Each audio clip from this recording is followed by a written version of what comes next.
Dear ones, I am the Archangel Michael. Today I want to touch on a subject that is still on your mind, even after so much time, and for those of you arriving now, may you know what happens. What is communication with a being of light? It is to see the human consciousness and its messages. And how does this happen? I'm going back in time to talk about some religions that worshipped the incorporation of spirits of light, and often spirits of non-light, into humans. What happens in these cases? Inside a human envelope, one soul fits. This is actually not 100% true, because there are very exceptional situations in which more than one soul can be in the same body.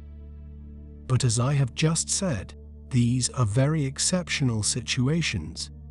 And to bring something of evolution to the planet, it is not the typical thing. The usual thing is one soul inside each body. In the incorporation, your souls leave and another one enters. There is a soul displacement. So I have said here several times that this is not good. This is not a process that is entirely correct, because there is the risk of your soul not coming back, or of the one that entered not allowing your return. But I'm not here to discuss religions or beliefs. Everything has its time. And it was a necessary time for you to understand many things. So, coming back to the communication with the beings of light, there is a difference between you communicating with a spirit and a being of light. A spirit is usually in this dimension, or the fourth, as many would like to say. And that is correct. It is an energy that has lived as a human, and is being prepared, or not, by its choices to evolve or remain on the planet, haunting those here. So communication with these spirits is accessible, in part because wandering spirits have lower vibrations. So when you adopt postures and habits that lower your vibrations, you connect easily with them, and they start cohabiting with your bodies. So no, they don't incorporate. They get closer and begin sucking the energy from your body due to your bad habits, and they experience everything you do. This is also not the focus of this subject. And what is the difference, therefore, in communicating with beings of light? Light beings are evolved beings, not in the third or fourth dimension, but in the fifth and upwards. So, communicating with these beings isn't through incorporation, because most have no history of incarnation. They are energies created by God, Father, Mother, to serve the universe. This is my case. I have never incarnated, and will never incarnate, because I wasn't created for this. I am a great energy. Many may say, but I have seen you. When I need to appear to some, I transform myself into a human body, so that visually you can see me. But I am not like that. I am just an energy of very high consciousness, the unfolding of Father, Mother, God. So how does our communication with humans happen? It is not by incorporation. It isn't by approach, because I am an unfolding of Father, Mother, God, and if I would approach someone, they would disintegrate immediately from the high frequency of my energy. So I don't exist at a place. I exist as an energy spread throughout the universe, just like Father, Mother, God. And how do I communicate with a human?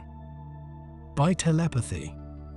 This is a process where our consciousness connect with the consciousness of humans, and we get the messages through. This is how it happens. There is no approximation, incorporation, or connection of consciousness to consciousness.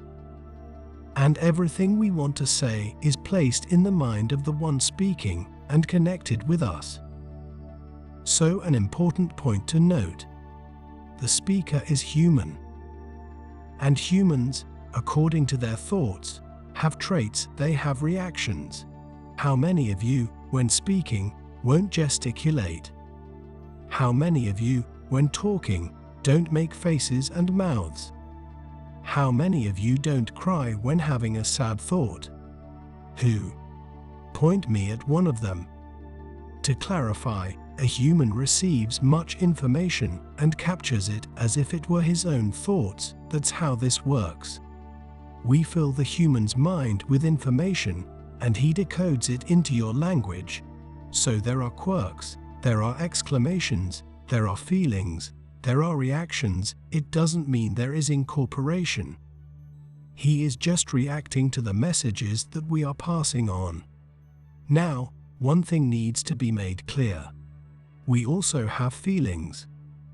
Of course, we don't lower our vibrations, but we have feelings, especially those light beings who have incarnated, who have lived on the planet. They have known human emotions. So for them, the feeling is powerful and comes up at the moment of a message. The human then responds to these messages and feelings. So if a human gets emotional and even cries when he receives a message, it doesn't mean that only he is crying. The being of light can cry, and exactly that emotion is passed on to the human, that he translates into tears. Understand that we are not stones. We are not insensitive. We feel every suffering on earth or anywhere else in the universe. And for the beings of light who have already incarnated, the feeling is passable. The sadness is passable. Only for them is not the sadness you live in, worship, or immerse yourself in. Instead, it is a momentary sadness for something trying to get past. It's not a robot.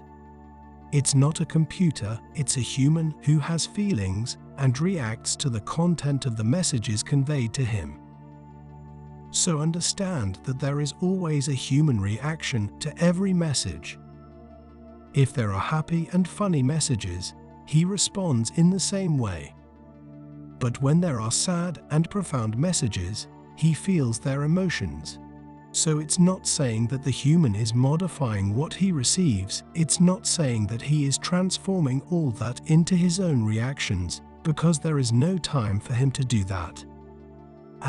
I'm going to plan to receive the whole message by crying. No, there is no time. Because what we put inside their brain controls their emotions. Humans don't decide on how, what, or how to talk. His brain responds to what we say and reacts like a human. So let's stop with these inquiries that this is right and this is wrong. It's very easy to critique from the outside. Try to be in a channel's body and find out what it's like. You shouldn't demand so much from channels because they are, first and foremost, humans. They are not puppets manipulated by us. They are receptors for our messages. And usually, the ones that are channels have very close connections with us and can perceive exactly what we want to convey. Some are cold and don't show any reaction. Are they wrong? No, they don't have such a deep connection with us. They keep themselves apart from the whole process. They don't get involved, surrender, or feel the emotions we pass on. Emotional channels give themselves over to what they are doing and feel exactly what we want to pass on. Don't question or criticize. Focus on the message and what is being said. Thank you for watching. God bless you. We love you.